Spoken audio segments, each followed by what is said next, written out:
बिस्मिल्लाहिर्रहमानिर्रहीम। बिस्मिल्लाहिर्रहमानिर्रहीम एंड अस्सलाम वालेकुम students, welcome to new lecture.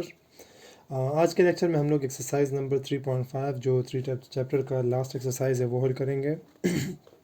ये एक्सरसाइज बाय द वे जो हमने ऑलरेडी पढ़ी हुई एक्सरसाइज हैं स्पेशली 3.1 और 3.3, उन्हीं दोनों का तकरीबन एग्जैक्टली वही चीज़ है जो हमने ऑलरेडी उसमें पढ़ी हुई थी। रेशो हमने पढ़ा था, डायरेक्ट रिलेशन हमने पढ़ा था, इन्वर्स वेरिएशन पढ़ा था, जॉइंटली पढ़ा था। वो सारी चीज़ें इस एक्सरसाइज में है, लेकिन यहाँ पर जो वर्ड प्रॉब्लम्स हैं वो हमारे पास डेली लाइफ पे बेस्ड हैं, जो हमारे पास आम हालात में भी प्रॉब्लम्स आते हैं हमारे पास, तो उस पर बेस्ड हैं।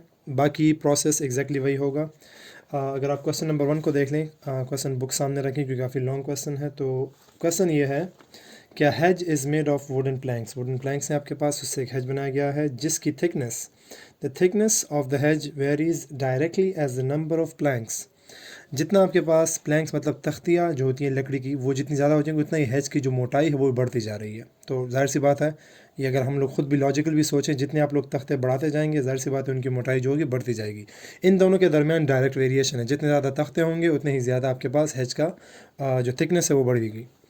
अब इन्होंने एक जगह पे आपको दोनों चीज़ें दी होंगी। जब आपने 4 प्लैंक्स रखे होते हैं, वुडन प्लैंक्स की तादाद जब 4 होती है तो थिकनेस कितनी होती है, 12 सेंटीमीटर। ये आपको दिया हुआ है।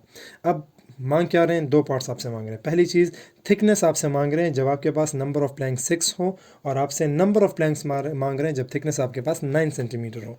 तो बहुत ही सिंपल सा क्वेश्चन है। डायरेक्ट वेरिएशन है हमारे पास टी थिकनेस के दरमियान and N number of planks के दरमियान। अब वही प्रोसेस है जब हम लोग प्रोपोर्शनलिटी का जो कांस्टेंट है इसको, जब हम लोग प्रोपोर्शनलिटी का साइन इसको अगर हम रिमूव करते हैं, हम क्या लगाते हैं, कांस्टेंट लगाते हैं। यहाँ पर के यूज़ करें, जो भी अदर यूज़ करना चाहे आप कर सकते हैं। हमने के एन यूज़ कर लिया, और फिर हम लोगों ने के कांस्टेंट ऑफ प्रोपोर्शनलिटी की वैल्यू मालूम करनी होती है, which will be equal to T by N. अब जहाँ पर आपको दोनों वैल्यूज़ दी होंगी, मतलब नंबर ऑफ़ प्लैंक्स और थिकनेस दोनों दिया होगा, वो हमने यूज़ करना है कांस्टेंट को फाइंड करने के लिए। तो पहली जगह आप जब देख लें बुक में आपको दिया हुआ है कि जब नंबर ऑफ़ प्लैंक्स 4 होते हैं तो थिकनेस कितनी होती है, 12 होती है। तो आप लिखेंगे as when number of planks is 4 the thickness of the hedge is 12 centimetre. ठीक है जी। और हमने के मालूम करना है तो के मालूम कर लें। K will be equal to T divided by N which is equal to 12 divided by 4 which is equal to 3। Constant of proportionality क्या आ गया हमारे पास, 3 आ गया। अब कर लेते हैं दोनों हिस्से जो हमारे पास पार्ट्स हैं, इधर ही एक ही पेज पे लेके आते हैं इसको। फर्स्ट पार्ट हमने मालूम करना है थिकनेस हमने मालूम करनी है। थिकनेस हमने मालूम करनी है जब आपके पास नंबर ऑफ़ प्लैंक्स 6 हो। तो आपको n दिया हुआ है, n इज़ इक्वल टू 6। के आपने मालूम किया हुआ है 3, और हमने मालूम क्या करना है, थिकनेस हमने मालूम करनी है, टी हमने मालूम करना है। इस तरह सेकंड पार्ट में आपको जो चीज़ दी हुई है वो है थिकनेस दिया हुआ है विच इज़ 9 सेंटीमीटर। के हमारे पास कांस्टेंट हमने मालूम किया 3, एंड हमने मालूम करना है नंबर ऑफ़ प्लैंक्स। तो सिंपल सा क्वेश्चन है। ऑलरेडी रिलेशन हमारे पास ये वाला ही मौजूद है, यहाँ पर इक्वल लगा दें। टी इज़ कांस्टेंट ख़त्म, ये प्रोपोर्शनलिटी साइन ख़त्म हो जाएगा, इक्वल आ जाएगा। ये रिलेशन यूज़ कर सकते हैं, जो आप यूज़ करना चाहें। अब ये रिलेशन यूज़ करते हैं टी को मालूम करने के लिए। टी किसके इक्वल है, के डिवाइडेड बाय के मल्टीप्लाई बाय एन के इक्वल है। के की वैल्यू क्या है, 3, एंड एन की वैल्यू क्या है, 6। तो वी गेट 18। तो आप लिखेंगे सो थिकनेस कितना हो गया, 18 centimetre. Thickness of hedge is 18 centimetre. ये हो गया आपके पास फर्स्ट पार्ट का आंसर। सेकंड पार्ट में अब देख लें, थिकनेस दिया हुआ है, हमने नंबर ऑफ़ प्लैंक्स मालूम करना है। तो यहाँ पर भी देख लें, इसी फॉर्मूले को देख लें। टी हमारे पास इक्वल है के मल्टीप्लाई बाय एन के। यहाँ से आपके पास एन क्या आ जाएगा, टी डिवाइडेड बाय के आ जाएगा। ठीक है, अब वैल्यूज पुट कर लें। टी की वैल्यू हमें दी हुई है 9, एंड के हमने मालूम किया 3, तो आपके पास आ गया 3। सो नंबर ऑफ़ प्लैंक्स कितने हो जाएंगे, अब पार्ट बी के लिए number of planks are 3, which is the required answer of this question. बहुत ही सिंपल से क्वेश्चन है इसमें, क्योंकि ऑलरेडी हमने किए हुए हैं। ऑलरेडी 3.1 3.2 में यही सवाल हमने किए हुए हैं, तो वहाँ से भी आप लोग इसका आइडिया ले सकते हैं। सो ये हो गया आपके पास फर्स्ट पार्ट का answer. Moving on to the next one. Question number 2 भी प्रीटी मच सेम ही है हमारे पास। प्रेशर और डेप्थ के लिहाज से यहाँ पर इन्वर्सरी रिलेशन दिया हुआ है कि प्रेशर हमारे पास एक फाउंटेन है, फवारा है, जो भी है, उसमें प्रेशर पी जो हमारे पास है वो किसी भी इंटरनल पॉइंट पे डायरेक्टली वेरी करता है according to the depth of the fountain. अब डेप्थ हमें डी स्मॉल डी से डिनोट किया हुआ है और प्रेशर हमारे पास पी से। अब इन दोनों के दरमियान डायरेक्ट वेरिएशन है। क्वेश्चन में जो दोनों एक जगह पे आपको दोनों वैल्यूज देंगे, वहाँ पर बताया हुआ है कि प्रेशर हमारे पास 51 न्यूटन पर सेंटीमीटर स्क्वायर होता है जब डेप्थ 3 सेंटीमीटर हो। तो डेप्थ और हमें प्रेशर दोनों जगह दी हुई है। अब फाइंड क्या करना है, हमने प्रेशर तब मालूम करना है जब डेप्थ हमारे पास 7 हो जाए।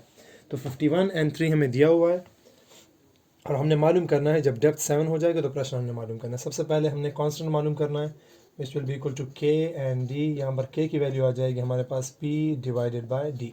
नाउ हमें दिया हुआ है कि प्रेशर इज़ 51 व्हेन डेप्थ हमारे पास कितना होता है, 3 होता है। ये ऑलरेडी दिया हुआ है, ये हम लोग लिख लेंगे। अब इसको सॉल्व करते हैं के की वैल्यू मालूम करने के लिए। के हमें दिया हुआ जो रिलेशन है वो क्या है, P divided by D. P हमारे पास 51 है एंड डी हमारे पास क्या है, 3। अब देख लें यहाँ पर दोनों जो है 3 के टेबल में आपके पास कैंसिल होते हैं। 3 1s are 3 and 3 17 time is 51। के की वैल्यू हमारे पास कांस्टेंट क्या आ गया, कांस्टेंट की वैल्यू हमारे पास आ गई 17। अब हमने मालूम क्या करना है, नाउ जो मालूम करना है वो ये है कि नाउ डेप्थ अगर आपके पास 7 हो जाए, 7 सेंटीमीटर, और कांस्टेंट हमारे पास ऑलरेडी मालूम है 17, तो प्रेशर कितना होगा अब ये फाइंड करना है हमने। तो आसान सा रिलेशन ऑलरेडी दिया हुआ है, के को और उसको डेप्थ को और कांस्टेंट जो है हमने उसको मल्टीप्लाई कर लेना, हमारे पास आंसर आ जाएगा। Now P is equal to K multiply by D. ठीक है जी, के की वैल्यू क्या है सॉरी 17 एंड 7 की वैल्यू डी की वैल्यू क्या है, डेप्थ की 7। अब इन दोनों को मल्टीप्लाई कर लेते हैं, we will get the pressure answer. 17 multiply by 7 से क्या आता है हमारे पास 119, और अगर यूनिट लिख दें साथ तो 119 न्यूटन पर मीटर, सॉरी सेंटीमीटर है, सेंटीमीटर स्क्वायर। ठीक है जी, तो ये हो गया हमारे पास सेकंड पार्ट का भी answer. Third part exactly same है, तो आप लोग खुद कर लीजिएगा। हम लोग कर लेते हैं फोर्थ पार्ट, देख लें इसको। अब क्वेश्चन आपके पास जो नंबर 4 है वो रेशो का। इसको आप लोग अभी जिस तरह हमने 2 सवालात के डायरेक्ट वेरिएशन इन्वर्स वेरिएशन की जो बात हमने की, वो जो प्रोपोर्शनल का साइन लगा तो उसके तरीके से भी हल कर सकते हैं। और ये तरीका आप लोगों को इसका फेमिलियर है, हमने ऑलरेडी प्रीवियस क्लासेस में ये चीज़ पढ़ी हो, तो इस तरीके से भी कर सकते हैं। क्वेश्चन ये कि अगर एक काम है, एक वर्क जो भी है वो आप 8 बंदे हमारे पास वो काम कितने दिनों में करते हैं, 10 दिनों में।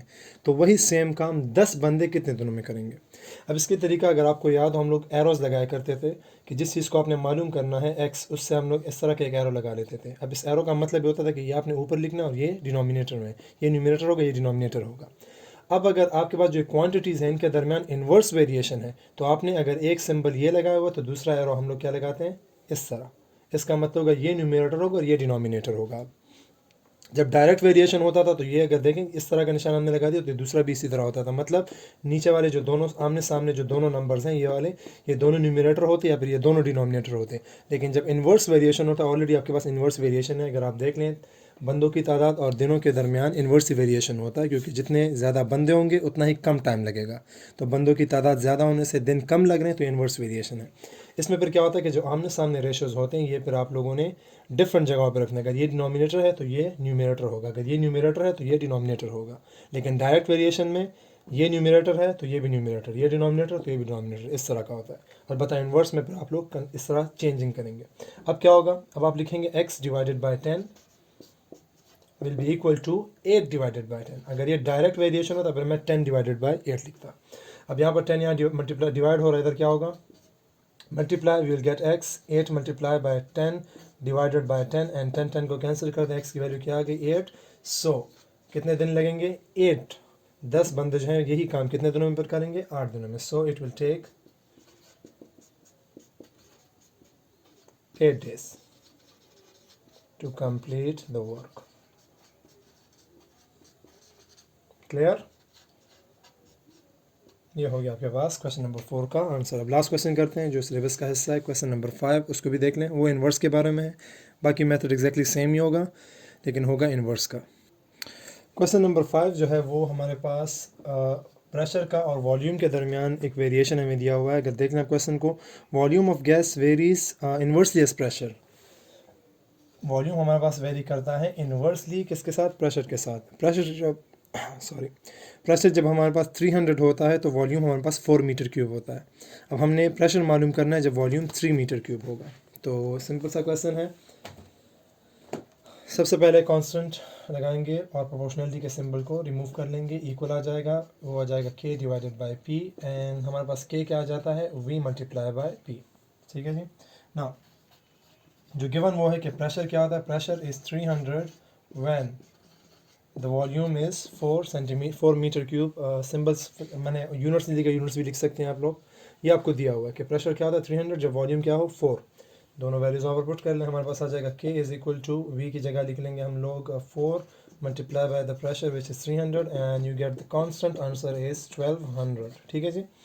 अब 1200 हमारे पास k की वैल्यू आ गई, कांस्टेंट की वैल्यू आ गई। अब यही हमने यूज़ करनी है प्रेशर को मालूम करने के लिए। लेकिन प्रेशर कब मालूम करना है ना, प्रेशर मालूम करना है जब वॉल्यूम आपके पास हो जाए 3 मीटर क्यूब। कांस्टेंट आपके पास है, वॉल्यूम आपको दिया हुआ है, टू द फाइंड जो फाइंड चीज़ करनी है वो क्या है, प्रेशर है।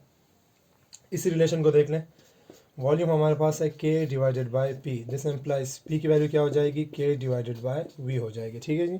अब कांस्टेंट की वैल्यू हमें दी हुई है कितनी है 1200, वॉल्यूम हमें दिया हुआ है कितना है 3 एंड 3 1 3 एंड 3 4 12 एंड 00, तो 400 आ जाएगा आपके पास the pressure when the volume is 3 metre cube. इसके बाद यूनिट लिखना चाहे लिख लें, न्यूटन पर मीटर स्क्वायर। ठीक है जी। ये हो गया आपके पास 3.5 के तकरीबन जो सिलेबस के हिस्से थे वो क्वेश्चंस हो गए। बाकी क्वेश्चन अगर आप लोग वैसे ही ट्राई करना चाहे वो भी कर सकते हैं, एग्जैक्टली यही मेथड है और आसान इस वजह से क्योंकि हमने ऑलरेडी इसको पढ़ा हुआ भी है। तो अगर आपको 3.1 एंड 3.3 की समझ आई थी तो ये मेरे ख्याल से काफ़ी आसान एक्सरसाइज था आप लोगों के लिए।